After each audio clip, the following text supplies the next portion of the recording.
What's up, nerds? So I just finished the latest episode of Marvel's What If, and oh my gosh, what a shit show this show is. I mean, wow. If you like the show, I don't get it. Cause I mean, if you do like the show, it's because you're a normie and you've never read a What If comic in your life. And the writers of this show don't read comic books, let alone they don't know anything about this stuff. They're just making up whatever they want off the top of their head. They're not even trying to do research on anything. And this stuff isn't even good. Even if you weren't basing this on on comic book stuff, you're not even trying to follow your own movies and everything. It's so stupid. It's so stupid. And I want to go over some of this because I'm all like, man, how is this like how is Matthew Chauncey and AC Bradley not even trying? And I'm going to throw that what is by Brian Andrews in there. They're all morons. They're so stupid. And this is getting a season 2. I'm not watching that. Lies. I'll probably watch it. I love torturing myself. So I mean, this is just it's Ultron 1. That's the what if, you know. Um Okay, but before I get started on this, I just want to say that if you like what I do here and you enjoy independent content here on YouTube, please consider subscribing to my channel. YouTube is always changing up their algorithm, and small channels like mine always get pushed to the back of the line. So I please ask that you like, share, and subscribe, and I thank you in advance. And I also just want to say that I'm now selling merch. So check this out. Geek What is now a clothing brand that designs unique streetwear with a geek/nerd attitude. Some of the core values of Geek What is to see the geekdom for how amazing it is, which is something I've always encouraged on this channel. Here's a look at my latest shirt that was designed by artist Patrick Walters, with my favorite design being me as a cartoon. So if you like what you see, go ahead and click on the link in the description down below. I promise you, you won't be disappointed. All right, you guys go ahead over there and get something if you want. It really helps me out, and I really do appreciate it. Yeah, let me just start breaking this down so I can get through this as fast as possible so I can just like forget it and everything. So it starts off with the credits, and they're talking about like, the same thing, everything like there's the universe is not linear. It's a prism, and one moment can make a new world or some crap like that. And it begs to ask the question, what if? So the Watcher's sitting here, and it starts off in this dystopian future, this apocalyptic world, and Black Widow, she's on the run from robots. And she's like, we got 90 seconds. And the 90 seconds is they're going to hook up to the main computer, aka Ultron. And he's going to come again. So there's Bart, and he's got a mechanical arm, and he's shooting the arrows. And these fight sequences were cool. That I can't say anything about. They're cool and everything. And I did enjoy that portion of the program. It's just once all this was done, I was like, okay. So I'm sitting here watching this and everything, and she's, and everything, and she's running from them while he shoots them. And they finally see him, and they go to attack him, and he's defending himself. They do rip off his arm and everything, and she ends up saving him by running over, like hitting these last two their heads off with her motorcycle. And then she's all like, huh, and she hands out his arm, and he's like, are you gonna say you need a hand? And she's like, you know me, I don't go for the lowest hanging fruit. I can't remember what she said. So they're in Mother Russia because she's like, we've come home. And then they say this is the what if moment. So it's Tony Stark, he's going to use that to create a robot around the world for peace and everything, and he creates Ultron. And Ultron, instead of using the cradle to make Vision, they make Ultron and they give him a body. But then he takes over, and he's going to just shoot off all the missiles on the planet and everything. And they're trying to get to the satellite and everything. And he's like, you don't have to do this. And he's like, oh, but I do, I have to destroy, you have to die or whatever for peace. Kills all Tony Stark and the rest of the Avengers, takes over these computers, and then launches all the nukes in the world. There's Ross. And she's like, he did it. And then blows up the world. So he's at peace and everything. He's all like, ooh, feels so good. And then a portal opens up behind him. It's Thanos. Now, you think a cool fight would begin with Thanos because he's a Titan, and it took down like 40 freaking Avengers to take him down. I mean, when it was like Spider-Man, Doctor Strange, all those guys, they couldn't take the gauntlet off of him, but Vision's all like fascinating and shoots him with one little zippy zip through the thing and chops him right in half. Look at that. Man, this is stupid. Oh, I hate this show. You know, this show really makes me mad. I was so excited for it. This was the show I was the most excited for, and it has let me down every step of the way. It really upsets me. I hate this show. And I know why do you watch it then? Well, I only got one episode left now, so I'm gonna do it anyways. And plus, I don't know. Anyways, so he takes the Infinity Stones, creates his little Ultron body, and then he's like, oh, and everything, creates the world or whatever. Then he goes to every single world. Asgard, destroys it. Whatever planet this is that they were on, destroys it with them. Goes to Sagar or whatever this place is called. I don't remember right now. Goes to Ego, blows up Ego. This is the Nova Corps planet, Zandu. I don't freaking remember. Anyways, Captain Marvel gets into a fight with him here. She says something about Skynet here. I liked that line because it was very Skynet-y. She takes him all the way down to the core because she's going to beat him up and stop him and everything. And I'm all like, okay, let's see what happens here. She's not going to win. But he just blows up the planet with her along with it. So then they're in Russia and they're going through all these boxes trying to get all this stuff through. And he's all like, oh, it's right there. It's right there and everything. And Clint, she finds a shield. Clint's all like, what's this all for? I've given up on life. You know, I don't know what we're fighting for anyways. Everybody that we love is dead. And what's the point? And it's right as he was going to go get the box. And the whole time the Watcher's all like, hold on a second. I need to check something real quick. Okay. So the whole time he's all like, it's right there. It's right there. You can get it and everything. And he's all like, what's the point kind of thing. And Watcher doesn't, but she finds the file and it's for Zola. And then when she does that, this guy breaks in. Hold on a second. We'll just get there when we get there. So he breaks in. He's all like, you just sat here and watched. Because Ultron was all like, I thought I grabbed screen grabs, but I obviously didn't. So Ultron, after he destroys everything, and he's like, I'm an AI with a mission, but I don't have a mission because I've completed my mission. And then he hears the Watcher talking, and he's like, I sense you. So he's now in the Watcher's realm, which whatever.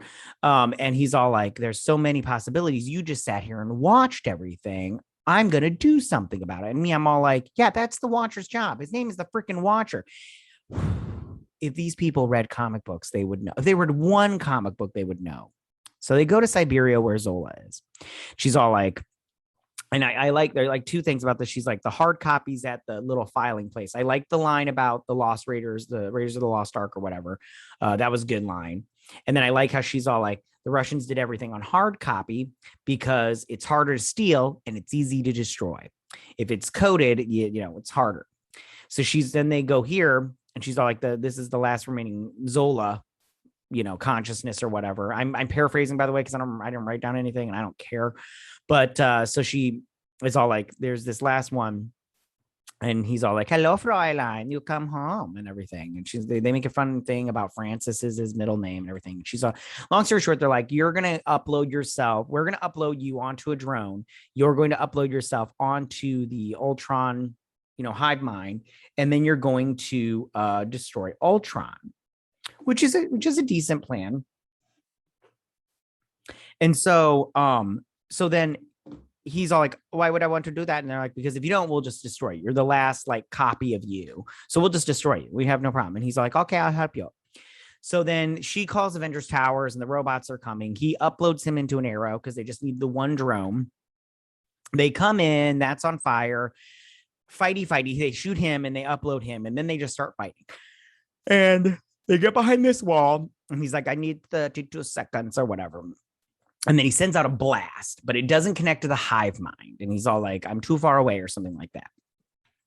So then they start to break through this big door. She gets him on her back and everything. And they start climbing up and they're shooty, everything. And he does this. I didn't grab a screen grab. I wish I would have grabbed a couple of screen grabs of it, but he shoots this arrow and then it shoots out these little things and it creates a force field in the circular part and they can't get through. I thought that was pretty cool. There's like some cool stuff in here, but it's like for a movie, not for like this. It's whatever. I don't care. But then one of them gets his arm through and he shoots Clinton and he falls or whatever. And she grabs him and he's all like, yo, I told you I was sick and tired of fighting, and I got nothing to live for. And this guy's firing, they're firing and everything. And so he lets go. They break through. He lets go. And this is very reminiscent of Infinity War or Endgame, when Natasha sacrifices herself and Clint has to watch her die. And he's falling. Very cool. And he shoots, and she's climbing. He shoots this arrow. And that's a cool shot too. It's very pretty. The animation's pretty good. And they explode. She gets up, and that's a good shot too. She's got the shield, and she's all like, yeah, and everything kind of thing. Yeah, that's a good shot there. And then she's in there, and then she falls, kind of like Clint did when they came back from back in time after she had died. And then she's like, why couldn't you connect to Ultron? He's like, if he was anywhere in the universe, I'd be able to connect with him.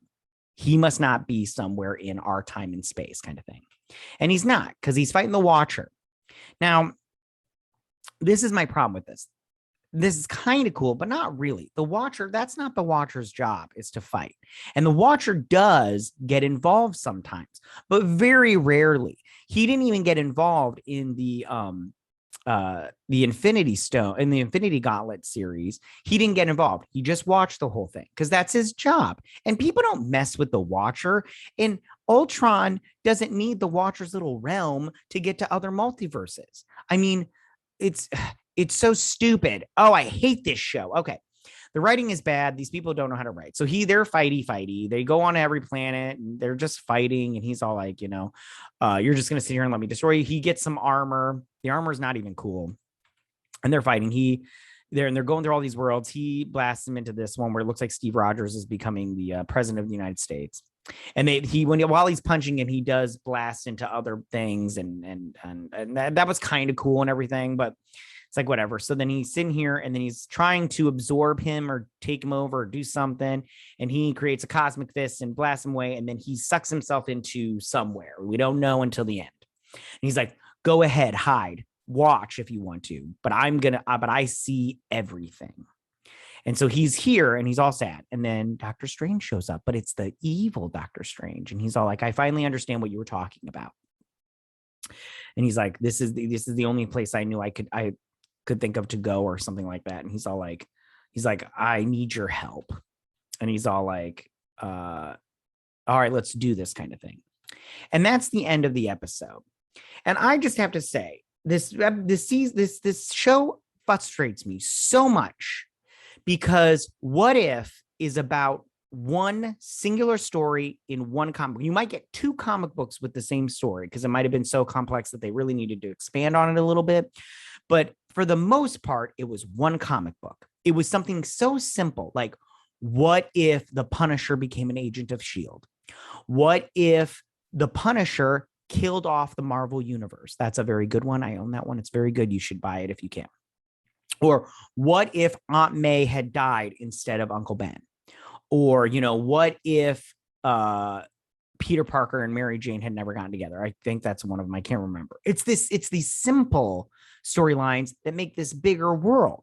And the problem with this show is they're trying to connect it now. They're trying to connect all these different shows together with this Ultron storyline. It's so stupid.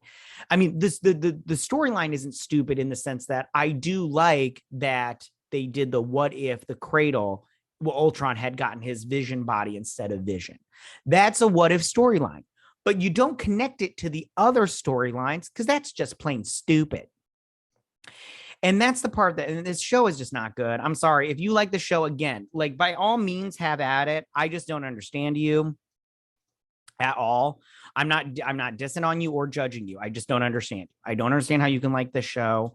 I mean, listen, the fight sequences were cool, especially with Natasha and Clint, especially in that apocalyptic world and everything. I liked that a lot. But other than that, I just don't understand. I just don't understand how anybody can like this. I don't understand how this is getting a season 2 now because it sucked.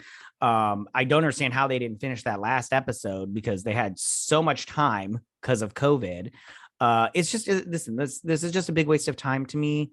But if this is your jam, by all means, have at it. I'm not trying to judge you or be. I know I'm such a Debbie Downer on this show, and I hate that I am because you have no idea how excited I was for this show. I have so many What If comic books. I just bought 2 of them the other day. One of them was What If Storm from the X-Men had stayed a thief, and the other one was that What If Punisher had became an agent of S.H.I.E.L.D.